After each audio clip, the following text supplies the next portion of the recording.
देश के प्रधानमंत्री युवाओं के मुद्दे पे आखिर वो भूल क्यों नहीं रहे? देखिए उनको सबसे बड़ा डर है युवाओं से, क्योंकि अगर शिक्षित युवा होगा तो वो सवाल पूछेगा। और ये भारतीय जनता पार्टी या आरएसएस ये सबसे विरोधी है सवालों के, क्योंकि ये शिक्षित नहीं है। इन लोगों का शिक्षा से कोई वास्ता ही नहीं है।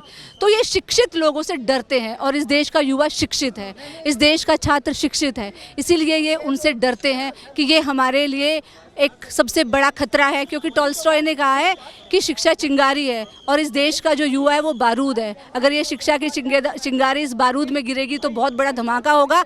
और ये मोदी जैसे, अमित शाह जैसे लोग जो आज भ्रष्टाचारियों को पनपा रहे हैं, जो आज भ्रष्टाचारियों को शय दे रहे हैं, जो शिक्षा को बेचकर और करोड़ों रुपया कमा रहे हैं, ये उनको शय देने वाले लोग हैं, इसलिए डरते हैं। ये बताइए मैम, ओम बिरला जी को क्या कहेंगे? स्पीकर हैं लोकसभा के, माइक म्यूट कर देते हैं अगर नीट का कोई सवाल पूछता है तो, जय संविधान बोलता है तो माइक म्यूट कर देते हैं। उन्होंने सबसे बड़ी संविधान की और संसद की गरिमा को भंग किया है ऐसा करके, क्योंकि ये जो नीट का मुद्दा है ये सिर्फ एक व्यक्ति का मुद्दा नहीं है, ये पूरे देश का मुद्दा है।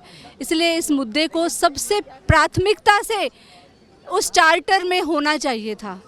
जो मिनट्स संसद में पेश की जाती हैं, कौन सा मुद्दा होगा, उसमें प्राथमिक मुद्दा यही होना चाहिए था।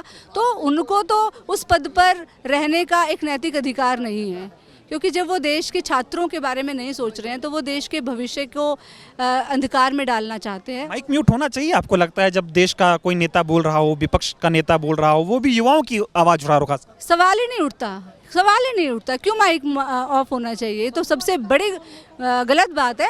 ये अधिकार देना चाहिए। यही तो बात है कि ये लोग आज जो हमारे संविधान में जो अधिकार दिए गए हैं उन सारे अधिकारों को ख़त्म कर रहे हैं।